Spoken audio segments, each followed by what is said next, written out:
Hello, and welcome to a reading of The Devil in the Belfry by Edgar Allan Poe.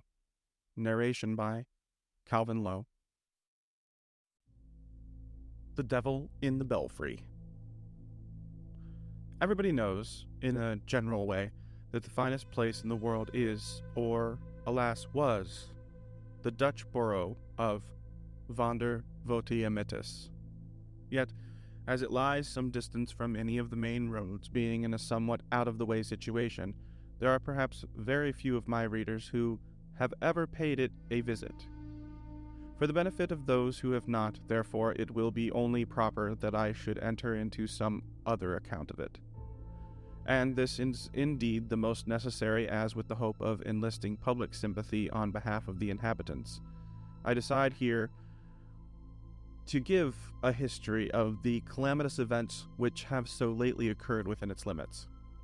No one who knows me will doubt that the duty thus self-imposed will be executed to the best of my ability and with all that rigid impartiality, all that cautious examination into facts, and diligent collation of authorities which should ever distinguish him who aspires to the title of historian. By the united aid of medals, manuscripts, and inscriptions, I am able to say positively that the borough of Vonder Votiamitis has existed from its origin in precisely the same condition which it at present preserves. Of the date of this origin, however, I grieve that I can only speak with that species of indefinite definiteness which mathematicians are at times forced to put up with in certain algebraic formulae. The date, I may thus say, in regard to the remoteness of its antiquity, cannot be less than any assignable quantity whatsoever. Touching the derivation of the name Vonder Votiamitis, I confess myself with sorrow equally at the fault. Among a multitude of opinions upon this delicate point, some acute, some learned, some sufficiently the reverse, I am able to select nothing which ought to be considered satisfactory. Perhaps the idea of Grogswig, nearly coincident with the Kraut a plenty, is to be cautiously preferred. It runs, Vonder Votiamitis, Vonder, lege donder, Votiamitis, quasi und Blitzes absol pro blitzen. This derivative, to say the truth, is still countenanced by some traces of the electric fluid event evident on the summit of the steeple of the house of the town council. I do not choose, however, to commit myself on a theme of such importance, and must refer the reader to series of information to the Autocantule de Rubis Pretervetius of Dudderguts. See also Blunderbuzzard de Derivation Bus. Gothic Edit, red and black character, catchword, and no cipher, wherein consult also marginal notes in the autograph of Stuff and Puff, and with the subcommentaries of Grunt und Guzzle. Notwithstanding the obscurity which thus envelops the date of the foundation of Vonder Votiamitis, and the derivation of its name, there can be no doubt, as I said before, that it has always existed as we find it at this epoch. The oldest man in the borough can remember not the slightest difference in the appearance of any portion of it, and indeed the very suggestion of such a possibility is considered an insult. The site of the village was in a perfectly circular valley, about a quarter of a mile in circumference, and entirely surrounded by gentle hills, over whose summit the people have never yet ventured to pass. For this they assign the very good reason that they do not believe there is anything at all on the other side. Round the skirts of the valley, which is quite level and paved throughout with flat tiles, extends a continuous row of 60 little houses. These, having their backs on the hills, must look, of course, to the center of the plain, which is just 60 yards from the front door of each dwelling. Every person has a small garden before it with a circular path, a sundial, and 24 cabbages.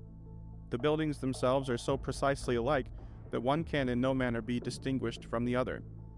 Owing to the vast antiquity of the style of architecture is somewhat odd, but it is not for that reason the less likely strikingly picturesque They are fashioned of hard-burned little bricks red with black ends, so that the walls look like a chessboard upon a great scale. The gables are turned to the front, and there are cornices, as big as all the rest of the house, over the eaves and over the main doors. The windows are narrow and deep, with very tiny panes and a great deal of sash. On the roof is a vast quantity of tiles with long curly ears. The woodwork throughout is of dark hue, and there is much carving about it, but with a trifling variety of pattern for time out of mind. The carvers of Vander Vatiamitis have never been able to carve more than two objects, a timepiece and a cabbage. But these they do exceedingly well, and intersperse them with singular ingenuity wherever they find room for the chisel. The dwellings are as much alike inside and as out, and the furniture is all upon one plan. The floors are of square tiles, the chairs and tables are black-looking wood with thin crooked legs and puppy feet. The mantelpieces are wide and high and have not only timepieces and cabbages sculptured over the front, but a real timepiece, which makes a prodigious ticking on the top of the middle, with a flower pot containing a cabbage standing on each extremity by way of an outrider. Between each cabbage and the timepiece again is a little Chinaman having a large stomach with a great round hole in it through which is seen the dial plate of a watch. The fireplaces are large and deep, with fierce, crooked-looking fire dogs. There is constantly a rousing fire and a huge pot over it, full of sauerkraut and pork, to which the good woman of the house is always busy in attending. She is a fat little old lady with blue eyes and a red face, wears a huge cap like a sugar loaf, ornamented with purple and yellow ribbons. Her dress is of orange-colored linsey woolsey, made very full behind and very short in the waist, and indeed very short in other respects, not reaching below the middle of her leg. This is somewhat thick, and so are her ankles, but she has a fine pair of green stockings to cover them. Her shoes of pink leather are fastened each with a bunch of yellow ribbons puckered up in the shape of a cabbage. In her left hand she has a little, heavy Dutch watch. In her right she wields a ladle for the sauerkraut and pork. By her side there stands a fat tabby cat, with a gilt toy repeater tied to its tail, which the boys have there fastened by the way of a quiz. The boys themselves are, all three of them, in the garden attending the pig. They are each 2 feet in height. They have 3-cornered cocked hats, purple waistcoats reaching down to their thighs, buckskin knee breeches, red stockings, heavy shoes with big silver buckles, long stirred-out coats with large buttons of mother of pearl. Each, too, has a pipe in his mouth and a little dumpy watch in his right hand. He takes a puff and a look, and then a look and a puff. The pig, which is corpulent and lazy, is occupied now in picking up the stray leaves that fall from the cabbages, and now in giving a kick behind at the gilt repeater, with the urchins have also tied to his tail in order to make him look as handsome as the cat. Right at the front door, in a high-backed leather-bottomed armchair with crooked legs and puppy feet like tables, is seated the old man of the house himself. He is an exceedingly puffy little old gentleman with big circular eyes and a huge double chin. His dress resembles that of the boys, and I need say nothing further about it. All the difference is that his pipe is somewhat bigger than theirs and he can make a greater smoke. Like them, he has a watch, but he carries his watch in his pocket. To tell the truth, he has something of more importance than a watch to attend to, and what that is I shall presently explain. He sits with his right leg upon his left knee, wears a grave countenance, and always keeps one of his eyes, at least, resolutely bent upon a certain remarkable object in the center of the plain. This object is situated in the steeple of the house of the town council. The town council are all very little, round, oily, intelligent men, with big saucer eyes and fat double chins, and have their coats much longer and their shoe buckles much bigger than the ordinary inhabitants of Vondervodamis. Since my sojourn in the borough, they have had several special meetings and have adopted these 3 important regulations. That it is wrong to alter the good old course of things, that there is nothing tolerable out of Vander Votiamitis, and that we will stick by our clocks and our cabbages. Above the session room of the council is the steeple, and in the steeple is the belfry, where exists, and has existed time out of mind, the pride and wonder of the village, the great clock of the borough of Vander Votiamitis. And this is the object to which the eyes of the old gentlemen are turned who sit in the leather-bottomed armchairs. The great clock has 7 faces, one in each of the 7 sides of the steeple, so that it can be readily seen from all quarters. Its faces are large and white, and its hands heavy and black. There is a belfry man whose sole duty is to attend to it, but this duty is the most perfect of sinecures. For the clock of Vander Votiamitis was never yet known to have anything to do with it. Until lately, the bare supposition of such a thing was considered heretical. From the remotest period of antiquity to which the archives have referenced, the hours have been regularly struck by the big bell, and indeed, the case was just the same with all the other clocks and watches in the borough. Never was such a place for keeping the true time when the larger clapper thought it proper to say 12 o'clock. All its obedient followers opened their throats simultaneously and responded like a very echo. In short, the good burghers were fond of their sauerkraut, and then they were proud of their clocks. All people who hold sinecure offices are held in more or less respect, and as the belfry man of the Vander Votiamitis has the most perfect of sinecures. He is the most perfectly respected of any man in the world.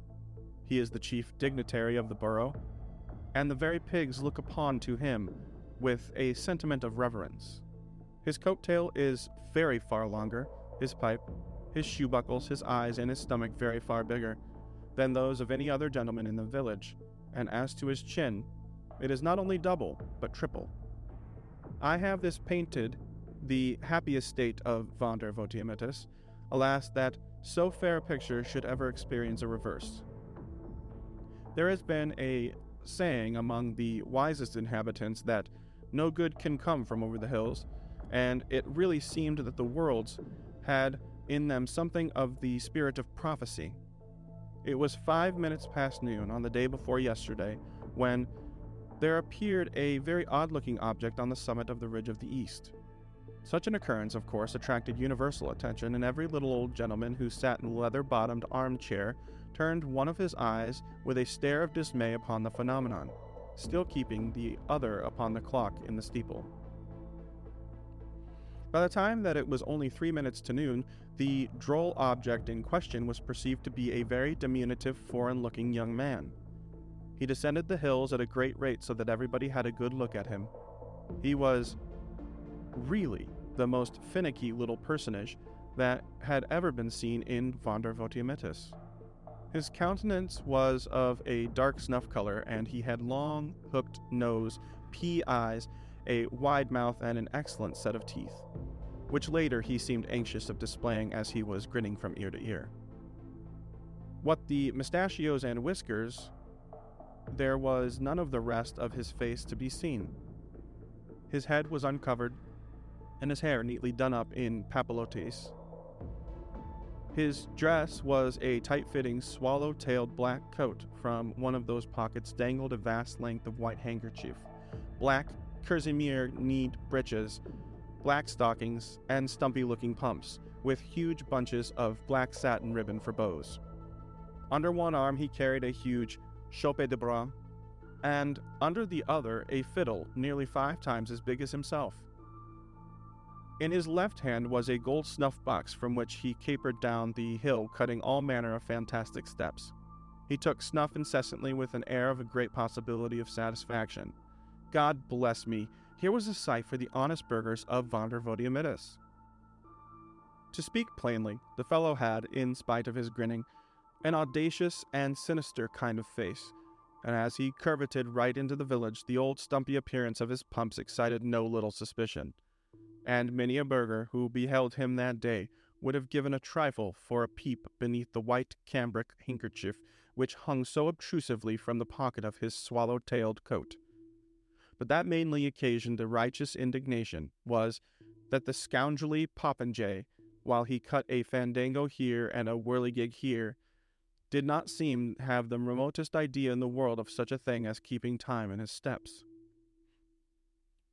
The good people of the borough had scarcely a chance, however, to get their eyes thoroughly open, when, just as it wanted half a minute of noon, the rascal bounced, as I say, right into the midst of them, gave a chassé here and a balancé there, and then, after a pirouette and a poste de feu, pigeon-winged himself right up into the belfry of the house of the town council, where the wonder-stricken Belfry man sat smoking in a state of dignity and dismay. But the little chap seized him at once by the nose, gave it a swing and a pull, clapped the big chevet de bras upon his head, knocked it down over his eyes and mouth, and then, lifting up the big fiddle, beat him with it so long and so soundly that, what with the Belfry man being so fat and the fiddle being so hollow, you would have sworn that there was a regiment of double-bass drummers all beating the devil's tattoo up in the belfry of the steeple of Vondervoetimittis. There is no knowing of what desperate act of vengeance this unprincipled attack might have aroused the inhabitants, but for the important fact that it now wanted only half a second of noon. The bell was about to strike, and it was a matter of absolute and preeminent necessity that everybody should look well at his watch. It was evident, however, that just at this moment the fellow in the steeple was doing something that he had no business to do with the clock. But as it now began to strike, nobody had any time to attend to his maneuvers, for they had all to count the strokes of the bell as it sounded. 1, said the clock. Von, echoed every old gentleman in every leather-bottomed armchair in Vondervoetimittis. Von, said his watch also. Von, said the watch of his brow, and Von, said the watches of the boys, and the little gilt repeaters on the tails of the cat and pig. 2, continued the big bell, and do, repeated all the repeaters. 3, 4, 5, 6, 7, 8, 9, 10, said the bell. 3, 4, 5, 6, 7, 8, 9, 10, answered the others. 11, said the big one. 11, assented the little ones. 12, said the bell. 12, they replied, perfectly satisfied and dropping their voices. 12 it is, said the old little gentlemen, putting up their watches. But the big bell had not finished with them yet. 13, he said. Der Teufel! Gasped the little old gentleman, turning pale, dropping their pipes and putting down all their right legs from over their left knees. Der Teufel! Groaned them. 13, 13! Mein Gott, it is 13 o'clock! Why attempt to describe the terrible scene which ensued? All Vondervoetimittis flew at once into a lamentable state of uproar. What is come to mein Pelly? Roared all the boys. I've been angry for an hour. What is come to mein Kraut? Screamed all the vrouws. It has been done to rags for this hour. What is come to mein pipe? Swore all the little old gentlemen, Donder and Blitzen. It has been smoked out this hour. And they filled them up again in a great rage, and sinking back into their armchairs, puffed away so fast and so fiercely that the whole valley was immediately filled with impenetrable smoke. Meantime, the cabbages all turned very red in the face, and it seemed as if old Nick himself had taken possession of everything in the shape of a timepiece. The clocks carved upon the furniture took to dancing as if bewitched, while those upon the mantelpieces could scarcely contain themselves with fury, and kept such a continual striking of 13, and such a frisking and wriggling of their pendulums as was really horrible to see. But, worse than all, neither the cats nor the pigs could put up any longer with the behavior of the little repeaters tied to their tails, and resented it by scampering all over the place, scratching and poking, and squeaking and screeching, and caterwauling and squalling, and flying into the faces and running over the petticoats of the people, and creating altogether the most abominable din and confusion which it possible for a reasonable person to conceive. And to make matters still more distressing, the rascally little scapegrace in the steeple was evidently exerting himself to the utmost. Every now and then one might catch a glimpse of the scoundrel through the smoke. There he sat in the belfry, upon the belfry man, who was lying flat upon his back. In his teeth the villain held the bell rope, which he kept jerking about with his head, raising such a clatter that my ears rang again, even to think of it. On his lap lay the big fiddle, at which he was scraping, out of all time and tune, with both hands, making a great show, the nincompoop, of playing Judy O'Flanagan and Paddy O'Rafferty. Affairs being thus miserably situated, I left the place in disgust, and now appeal to aid for all lovers of correct time and fine kraut. Let us proceed in a body to the borough, and restore the ancient order of things in Vonder Vodiamitis by ejecting that little fellow from the steeple. This has been a reading of The Devil in the Belfry by Edgar Allan Poe. Narration by Calvin Lowe. Thank you so much for listening.